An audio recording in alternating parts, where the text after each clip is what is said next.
ಯುವಕರ ಭವಿಷ್ಯಕ್ಕೆ ಧಕ್ಕೆ ತರಲು ಯತ್ನಿಸಿದವರನ್ನು ಬಿಡಲ್ಲ.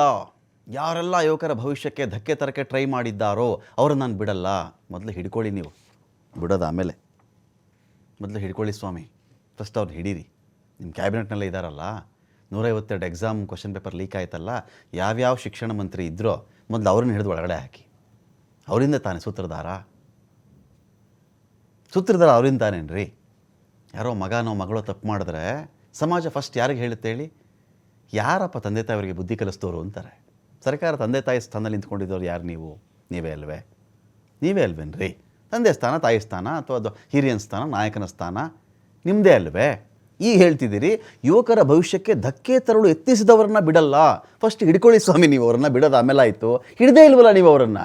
ಯಾರೋ 12 ಜನ ಹಿಡಿದುಬಿಟ್ಟೆ, ಟ್ಯೂಷನ್ ಮಾಫಿಯಾದವ್ನು ಹಿಡಿದುಬಿಟ್ಟೆ, ಕ್ವಶನ್ ಪೇಪರ್ ಇಲ್ಲಿಂದ ಅಲ್ಲಿ ಕೊಟ್ಟವನು ಹಿಡಿದುಬಿಟ್ಟೆ ಅಂದರೆ ದಾರಿ ಹೋಕರು ಕ್ಯಾಟಗರಿ ಅವರು ಎಲ್ಲರದ್ದು ಕೂಡ. ಮುಖ್ಯಸ್ಥ ಯಾರದಕ್ಕೆ? NTA ಲೀಡ್ ಮಾಡಿದವ್ರು ಯಾರು? Autonomous body ministry of education ಬಂತಲ್ಲ, ಅದರದ್ದು ಹೆಡ್ ಯಾರು? ಧರ್ಮೇಂದ್ರ ಪ್ರಧಾನ್. ನೀಟ್ ಪರೀಕ್ಷೆ ಅಕ್ರಮದ ರೂವಾರಿಗಳಿಗೆ ಮೋದಿ ಎಚ್ಚರಿಕೆ. 152 ಕ್ವಶನ್ ಪೇಪರ್ ಲೀಕ್ ಆಗಿ ಇದನ್ನು ಹೊಸದಿದು. ಆ 152 ಕ್ವಶನ್ ಪೇಪರ್ ಲೀಕ್ ಆಯ್ತಲ್ಲ, ಅವ್ರಿಗೆ ಪನಿಷ್ಮೆಂಟೇ ಆಗಲಿಲ್ಲ ಅಂತ ದೇಶ ಕೇಳ್ತಾ ಇದೆ. ನಾನೆಲ್ಲ ಕೇಳ್ತಿರೋದು ಇದನ್ನು, ಇಡೀ ದೇಶ ಕೇಳ್ತಾ ಇದೆ ಇದನ್ನು. ಏನು ಶಿಕ್ಷೆ ಕೊಟ್ಟರೆ ಅವ್ರಿಗೆ ಶಿಕ್ಷೆ ಕೊಟ್ಟಿದ್ದಿದ್ರೆ ನಾವು ಇದನ್ನು ನಂಬ್ತಿದ್ವಿ ಅಂತ. ಅಲ್ಲೂ ಶಿಕ್ಷೆ ಆಗಿಲ್ಲ, ಏನೂ ಇಲ್ಲ ಅಂದಮೇಲೆ ಏನು ಕಥೆ ಇದು? ನೀಟ್ ಪ್ರಶ್ನೆ ಪತ್ರಿಕೆ ಸೋರಿಕೆಯಲ್ಲಿ ಭಾಗಿಯಾದವರಿಗೆ ಶಿಕ್ಷೆ. ಯುವಕರ ಕಲ್ಯಾಣ ಭವಿಷ್ಯ ಕೇಳಿಸ್ಕೊಳ್ರಪ್ಪ. ಜಂತರ್ ಮಂತರ್ ಯಾರನ್ನ ಇದ್ದರೆ ಕೇಳಿಸ್ತೇನ್ರಪ್ಪ ನಿಮಗೆ? ಫ್ರೀಡಮ್ ಪಾರ್ಕ್ ಯಾರನ್ನ ಇದ್ದೀರೇನ್ರಪ್ಪ? ಕೇಳಿಸ್ಕೊಂಬಿಡಿ. ನರೇಂದ್ರ ಮೋದಿಯವರು ಮಾತಾಡಿದ್ದಾರೆ ಇಲ್ಲಿ. ಯುವಕರ ಕಲ್ಯಾಣ ಭವಿಷ್ಯಕ್ಕಿಂತ ಬೇರೇನು ಮುಖ್ಯವಲ್ಲ. ನರೇಂದ್ರ ಮೋದಿಯವ್ರನ್ನ ನಂಬಿ ನೀವು. ಅದು ಯಾರು ಲಾಠಿ ಚಾರ್ಜ್ ಮಾಡೋರಿಗೆ ಅದು ಸ್ವಲ್ಪ ಹೇಳ್ರಪ್ಪ ಅದೊಂಚೂರು. ಯಾರು ಹೇಳೋರಿಲ್ವ ಅವ್ರಿಗೆ? ಯುವಕರ ಭವಿಷ್ಯ ಅಂತ ನರೇಂದ್ರ ಮೋದಿಯವ್ರು ಹೇಳ್ತಾ ಇದ್ದಾರೆ. ಅವ್ರು ಕೈಕಾಲು ಮುರಿತಾ ಇದ್ದೀರಲ್ರಿ ನೀವು. ಹೊಡಿಬೇಡ್ರಪ್ಪ ಅಲ್ಲಿ, ಒಂದು ನಿಮಿಷ ಕೇಳಿಸ್ಕೊಳ್ರಪ್ಪ ನೀವು. ಯುವಕರ ಮೋದಿ ಭವಿಷ್ಯ ಮೋದಿ ಹೇಳ್ತಿದ್ದಾರೆ, ಕೇಳಿಸ್ಕೊಳ್ರಿ. ಯುವಕರ ಕಲ್ಯಾಣ ಭವಿಷ್ಯಕ್ಕಿಂತ ಬೇರೇನು ಮುಖ್ಯ ಅಲ್ಲ ನಮಗೆ. ಯುವಕರ ಭವಿಷ್ಯಕ್ಕೆ ಹಾನಿ ಮಾಡಿದವರನ್ನ, ಯುವಕರ ತಲೆ ಬುರುಡೆ ಹೊಡೆಯುತ್ತಿರುವವರನ್ನ, ಯುವಕರ ಕೈಕಾಲು ಮೊಳೆ ಮುರಿಯುತ್ತಿರುವವರನ್ನ ಯಾರು ಅಡ್ರೆಸ್ ಮಾಡಬೇಕು? ಮೋದಿಜಿ ಪ್ಲೀಸ್ ಹೇಳಿ ಇದನ್ನು. ಇವ್ರಿಗೆ ಯಾರಾದರೂ ಬುದ್ಧಿ ಹೇಳಿ ಮೋದಿಜಿ. ಅಲ್ಲಿ ಕಳಿಸಿ ಯಾರನ್ನಾದರೂ ಸ್ವಲ್ಪ ವಿವೇಕಯುತವಾಗಿರೋರನ್ನ, ದೇಶದ ಭವಿಷ್ಯದ ಬಗ್ಗೆ ಸ್ವಲ್ಪ ಗಮನ ಇರುವವರನ್ನು, ಮಕ್ಕಳ ಹಿತರಕ್ಷಣೆ ಬಗ್ಗೆ ಕಾಳಜಿ ಇರುವವರನ್ನು ದಯವಿಟ್ಟು ಪ್ಲೀಸ್ ಕಳಿಸಿ ಮೋದಿಜಿ. ತುಂಬ ದೂರ ಇಲ್ಲ ಪಾರ್ಲಿಮೆಂಟಿಂದ ಜಂತರ್ ಮಂತರ್. ಚೂರು ಹೇಳಿ ಅದನ್ನು. ನೋಡ್ರಿ ನರೇಂದ್ರ ಮೋದಿ ಹೇಳ್ತಾ ಇದ್ದಾರೆ, ಕೇಳಿಸ್ಕೊಳ್ರಿ. ಯುವಕರ ಭವಿಷ್ಯಕ್ಕೆ ಹಾನಿ ಮಾಡೋರನ್ನ, ಪ್ರಯತ್ನಿಸುವವ್ರನ್ನ ನಾನು ಬಿಡಲ್ಲ ಅಂತ ಹೇಳ್ತಿದ್ದಾರೆ. ಸೊ ಧರ್ಮೇಂದ್ರ ಪ್ರಧಾನಿಂದ ಅದು ಶುರು ಆಗಬೇಕದು ಅಲ್ವಾ? ಬಾದಿಂದ ಶುರು ಆಗಬಾರ್ದು, ಹೆಡೆಯಿಂದ ಶುರು ಆಗಬೇಕದು, ತಲೆಯಿಂದ ಶುರು ಆಗಬೇಕು. ಬಾಲಕ್ಕೆ ಬರಬಾರ್ದು, ಬುಡಕ್ಕೆ ಬರಬಾರ್ದು ಅದು. ಸೊ ಅವ್ರ ಆಶಯಗಳಿಗೆ ನಿಜವಾಗ್ಲೂ ಜಂತರ್ ಮಂತರ್ ಇರತಕ್ಕಂಥ ಪೊಲೀಸರು, ಸೆಕ್ಯೂರಿಟಿ, ಯಾವ ಸಿಬ್ಬಂದಿ ಬಂದು ಅವರೆಲ್ಲರೂ ಕೂಡ ಮೋದಿಯವರ ಮಾತನ್ನು ಕೇಳಿ ಲಾಠಿ ಕೆಳಗಡೆ ಇಳಿಸ್ಬೇಕು ಫಸ್ಟು ಅಲ್ವಾ? ಯಾಕೆಂದರೆ ನರೇಂದ್ರ ಮೋದಿ ಹೇಳ್ತಿದ್ದಾರೆ ಯುವಕರ ಭವಿಷ್ಯಕ್ಕೆ ಯಾರಾದರೂ ಹಾನಿ ಮಾಡಿದ್ರೆ ಬಿಡಲ್ಲ ಅಂತ. ಭವಿಷ್ಯಕ್ಕೆ ಅಂದರೆ ಅವ್ರ ಬದುಕಿಗೆ ಹಾನಿ ಮಾಡ್ತಿದ್ದಾರೆ. ನೋಡಿ ಇಷ್ಟು ಜನ ರೀ.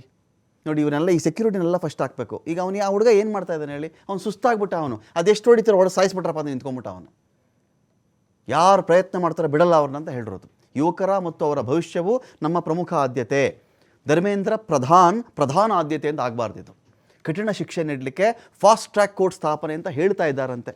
ಕಠಿಣ ಶಿಕ್ಷೆ 152 ಎಕ್ಸಾಮ್ದು ತನಿಖೆ ನಡೀಲಿ. ಈಗ ಹಂಗಾದರೆ ಸರಿಯಾದ ತನಿಖೆ ನಡಿಬೇಕು. ಅವಾಗ ಕಠಿಣ ಶಿಕ್ಷೆ ಆಗಬೇಕಲ್ಲ, ಅದಾಗಬೇಕು. ಮೋದಿಜಿ ಅವ್ರು ಹೇಳಿರೋ ಮಾತಿಗೆ ದೆಹಲಿಯ ಜಂತರ್ ಮಂತರ್ ಭಾಗದ ಪೊಲೀಸರು ಫಸ್ಟು ಬೆಲೆ ಕೊಡಬೇಕು. ಇಲ್ಲಾಂದರೆ ಫಸ್ಟು ದೇಶದ್ರೋಹಿಗಳು ಅವರೇ. ಮೋದಿ ಅಂತ ದೇಶಪ್ರೇಮಿ ಹೇಳಬೇಕಾದ್ರೆ ಈ ಥರದ ಪೊಲೀಸರುಗಳು ಅದಕ್ಕೆ ವಿರುದ್ಧ ನಡ್ಕೊಳ್ಬಾರ್ದು. ಮೋದಿಗಿನ ದೇಶಭಕ್ತ ಸಿಗ್ತಾರೇನ್ರಿ ನಮಗೆ? ಸಿಗ್ತಾರ ಅವ್ರಿಗಿನ ದೇಶಭಕ್ತರು? ಎಷ್ಟು ದೇಶಗಳಲ್ಲಿ ಹೋಗಿ ಆ ದೇಶಗಳಿಗೆ ಹೋಗಿದ್ದೇ ಮೊಟ್ಟ ಮೊದಲ ಬಾರಿಗೆ ಆ ದೇಶದ ಅತ್ಯುನ್ನತ ನಾಗರಿಕ ಪ್ರಶಸ್ತಿ ಪಡ್ಕೊಂಡು ಬಂದಿಲ್ವೇನ್ರಿ ಅವರು? ಸುಮ್ಮನೆ ಕೊಟ್ಬಿಡ್ತಾರೆ ನರೇಂದ್ರ ಮೋದಿ ಅವ್ರಿಗೆ ಅದನ್ನು. ಎಷ್ಟೋ ದೇಶಕ್ಕೆ ಅವ್ರು ಭೇಟಿ ಕೊಟ್ಟಿದ್ದಾರಲ್ಲ, ಆ ದೇಶಗಳಿಗೆ ಅವ್ರು ಹೆಜ್ಜೆ ಇಟ್ಟಿದ್ದೇ ಪ್ರಪ್ರಥಮ ಬಾರಿಗೆ ಅವ್ರು ಹೋದಾಗ ಆ ದೇಶದ ಅತ್ಯುನ್ನತ ನಾಗರಿಕ ಗೌರವವನ್ನು ಪಡ್ಕೊಂಡು ಬಂದಿದ್ದಾರೆ ನರೇಂದ್ರ ಮೋದಿ ಅವರು. ನೂರಾರಿವೆ ಅವು, 50-60 ಪಡ್ಕೊಂಡು ಬಂದಿರಬೇಕು ಆ ಥರ ಪ್ರಶಸ್ತಿಗಳು. ಆ ದೇಶದಲ್ಲಿ ಎಷ್ಟೋ ಕೆಲಸ ಮಾಡಿದವ್ರಿಗೆ ಸಿಕ್ಕಲಿಲ್ವೇನೋ ಅದು. ನಮ್ಮ ದೇಶದ ಪ್ರಧಾನಮಂತ್ರಿಗಳಿಗೆ ಆ ದೇಶ ಅಷ್ಟು ಗೌರವ ಕೊಟ್ಟಿದೆ ಅಂದರೆ ಅಂಥ ನರೇಂದ್ರ ಮೋದಿ ಅವರು ಇವತ್ತು ಹೇಳ್ತಾ ಇದ್ದಾರೆ ಕೇಳಿಯಲ್ಲಿ ಏನಂತ? ಯಾರಾದರೂ ಯುವಕರ ಭವಿಷ್ಯ ಹಾಳು ಮಾಡ್ತಾ ಇದ್ದರೆ ನಾನು ಸುಮ್ಮನೆ ಬಿಡಲ್ಲ ಅವ್ರನ್ನ, ಅದೇ ನನ್ನ ಮೊದಲ ಪ್ರಯಾರಿಟಿ ಅಂತ ಹೇಳಿದಾಗ ಈ ಜಂತರ್ ಮಂತರಲ್ಲಿ ಯಾರ್ಯಾರು ಸೆಕ್ಯೂರಿಟಿ ಬಂದಿದ್ದಾರಲ್ಲ ಇವ್ರಿಗೆ ಯಾರು ಬುದ್ಧಿ ಹೇಳಬೇಕು ಹೇಳಿ? ಹಾಗಾದರೆ ಈಗ ನರೇಂದ್ರ ಮೋದಿಯವ್ರ ಮಾತುಗೂ ಬೆಲೆ ಇಲ್ಲ ಅಂತ ಆಯ್ತು ಅಲ್ಲಿಗೆ. ಫಾಸ್ಟ್ ಟ್ರ್ಯಾಕ್ ಕೋರ್ಟ್ ಸ್ಥಾಪನೆ ಮಾಡ್ತಾ ಇದ್ದಾರಂತವರು. ವಿದ್ಯಾರ್ಥಿಗಳು ಅಡ್ರೆಸ್ ಮಾಡ್ತಾರೆ ಅವರು. ಇವತ್ತೋ ನಾಳೆನೋ ರಾತ್ರಿ 8 ಗಂಟೆಗೋ 7:50ಕ್ಕೋ 7:40ಕ್ಕೋ ದೇಶದ ವಿದ್ಯಾರ್ಥಿಗಳನ್ನು ಉದ್ದೇಶಿಸಿ ಭಾಷಣ ಮಾಡ್ತಾರೆ ಅವರು.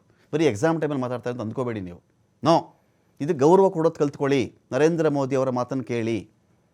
ಅವ್ರಿಗಿನ್ನೂ ಭಾರತ ರತ್ನ ಸಿಕ್ಕಿಲ್ಲ ಅಂದರೆ ಸಿಗುತ್ತೆ, ಇಷ್ಟೆಲ್ಲ ಸಿಗುತ್ತೆ ಅವ್ರಿಗೆ, ಸಿಗಬೇಕು. ಎಷ್ಟೋ ದೇಶಗಳ ಅತ್ಯುನ್ನತ ನಾಗರಿಕ ಪ್ರಶಸ್ತಿ ಪಡ್ಕೊಂಡು ಬಂದಿದ್ದಾರಲ್ಲ ಅವರು.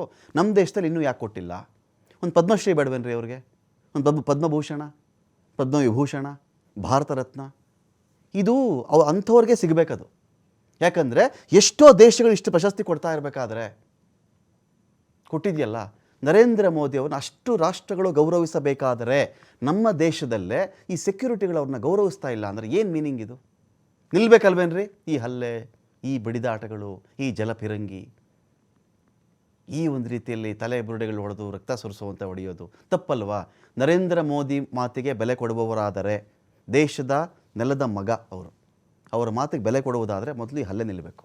ಯಾರು ಕಾರಣಕರ್ತರಾಗಿದ್ದಾರೋ ಈದರ್ ಸೈಡ್, ಈ ವಿದ್ಯಾರ್ಥಿಗಳ ಕಡೆಯಿಂದ ಯಾರಾದರೂ ಹೊಡೆದಿದ್ರು ಅವ್ರನ್ನೂ ಬಿಡಬೇಡಿ, ವಿದ್ಯಾರ್ಥಿಗಳಿಗೆ ಹೊಡೆದಿದ್ದರೆ ಅವ್ರನ್ನೂ ಬಿಡಬೇಡಿ. ಸೊ ಇದನ್ನು ಅರ್ಥ ಮಾಡ್ಕೊಳ್ಬೇಕು.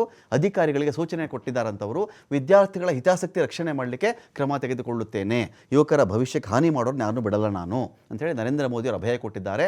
ಸಾಮಾಜಿಕ ಜಾಲತಾಣ ಎಕ್ಸ್ನಲ್ಲಿ ನರೇಂದ್ರ ಮೋದಿಯವರು ಟ್ವೀಟ್ ಮಾಡಿದ್ದಾರೆ.